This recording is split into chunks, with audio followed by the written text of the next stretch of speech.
Alright guys, so this is a review of The Nun. Now this review is a couple of days late. I just hadn't gotten around to watching it. This or that, the weather, timing, doesn't matter.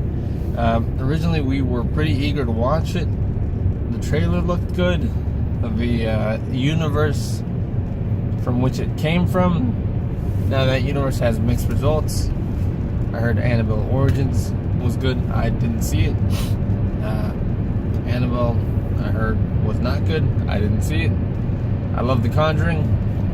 That's thanks to James Wan. I know he's phenomenal as a horror director. Let's hope he does well in Aquaman. I think I recall having heard he did well in the Fast and Furious franchise. I don't know, I didn't see it. But I like his horror directing. Now, the universe is already pre-set up. A lot of the horror movie, same family. Vera Farmiga's character from The Conjuring. This movie is about when she was younger and decided to become a nun.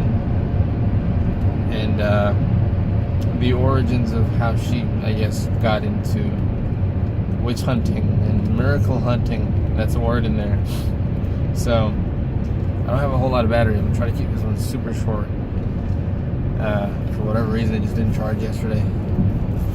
So the movie is it's got the same tone as the Conjuring films.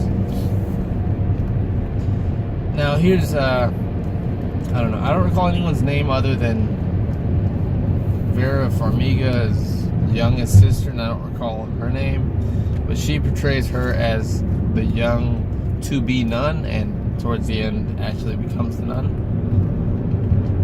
But I don't know, I had so many ifs about the movie. There were parts where you saw the potential of what they could have done, should have done, would have done, wanted to do, but they just didn't execute. I knew it was a different director. I knew it wasn't Wan, but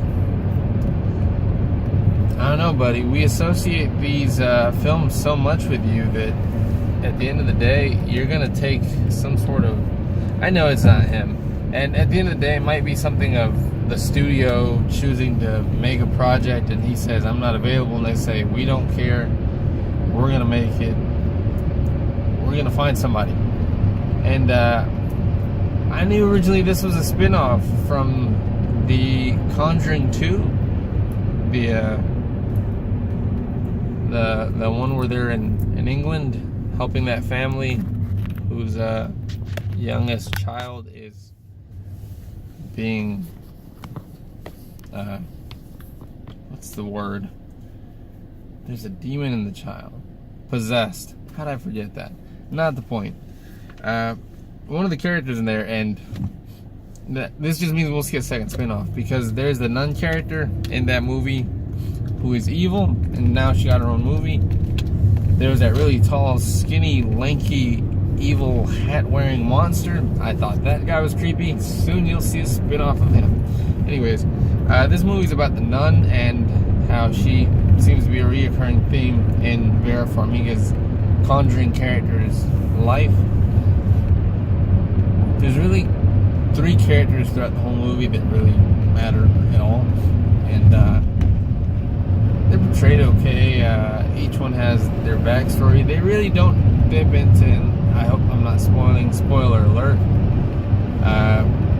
Vera Farmiga, the young character, a priest who has experience with this sort of topic to some degree, and a young French Canadian who wants you to know that he's French Canadian. He's in there. He's the comic relief / minor action relief, and that's what I call a character who, when it matters, he produces the results you require, regardless of anything, because guns and violence do more than religious overtones and sacred relics. Sorry guys, a bit sniffling. So they send this priest, they make their way out to the Covenant, or this particular place, this castle that's supposed to be a holy site built on top of an unholy site to cancel out the unholiness.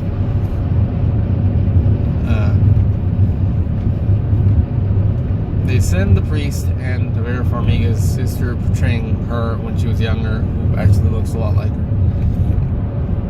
to this place. Essentially, this young French guy is the tour guide, which he does well at, yes. And he's also the supply line for food for the Covenant. Alright, so, getting into it. It's tragic enough. The movie is just so slow. It's got the same tone as the Conjuring universe, but it's so slow. Like, until the end, the entire beginning, for me, God, I swore I was falling asleep for about 65% of the movie. It felt like a job. Like, at any point when you're watching a movie and you're wondering how much longer, it's not a good movie. Somebody failed you. You're not watching a movie you want to watch. And it's weird because there are slow movies where you're watching them and it doesn't matter if it's slow pacing. It's just a story told well enough to where you're not bored. You don't feel like you're doing, like it's a chore. You're not wondering how much longer, when does it end? You're intrigued, and for me, this wasn't one of them. Originally, there's a lot of jump scares, and you can feel they inform you when they're coming. Camera pans one way, pans back, pans one way again. Something changed. Character looks up, sees a shadow, looks down because they heard something, looks back up, shadow's gone, looks left, there it is. And it goes super quiet when the scene's about to happen. They focus a lot on the shock of the jump scare. It didn't always work. Like in the scene in the original The Conjuring, there's a scene where, and I hope this isn't a spoiler, but if this is a spoiler by now, then you're way behind. There's a monster on top of a wardrobe, and it shows you the monster with no sound. You see the monster before it even becomes a scare, and then as you're processing, you're like, oh shit, something's about to happen, and then it does. But it's not a jump scare until after it's already let you know it's coming, and somehow it still worked. I guess the sensation of panic of what you know is about to happen, but you have no control over it, and that's brilliant. But compared to this is just jump scares. You've seen them before, patent jump scares, and the problem is there's jump scare and then boring, and then jump scare and then boring, and then jump scare and then boring. So it wasn't all that well planned out, plotted out, thought out. I don't know. It's not a terrible movie, but it's nothing to write home about. You won't really remember too much of it. You don't remember what happened when. You just know they got there, bad things happened, they split off, problem solved. I know most of them, alright, political, religious, sensitive topic, warning in 3, 2, 1. I don't really care what your religious views are. For some reason, 1 and 2 of The Conjuring felt a little more grounded. This one felt like the religious views took a direction more fantasy than anything. It definitely felt like they pushed it.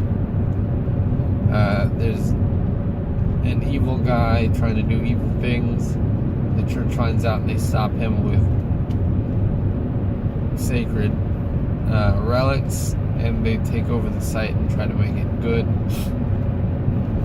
Essentially, that's what happens. Yeah, that's a spoiler, but you'd already been warned about spoilers. But it felt too fictitious. The movie's pacing was weird. The final act was good, but it had, I don't know, very much action instead of horror. The parts that were horror or shock scares or minor eeriness which, if done well, can work. But in this example, I don't know, it looked too obvious. You saw it coming, you knew what it was. So, not the same effect. 1 out of 10. Give it a 6. I wouldn't go watch. I saw it on Tuesday. $5 tickets in C Theater. Cha-ching. That's my plug-in. Sponsor me. Yeah, I wouldn't. I don't know how I'd feel if I paid full price about it. I'd be a little more annoyed. Obviously, you're not getting it back. I'd be a little more annoyed, but still not angry. It's always an experience to go to the theater. So, it's worth $5 tickets on Tuesday, and I wouldn't watch it again. And that's my rating for it. Thanks for watching, guys.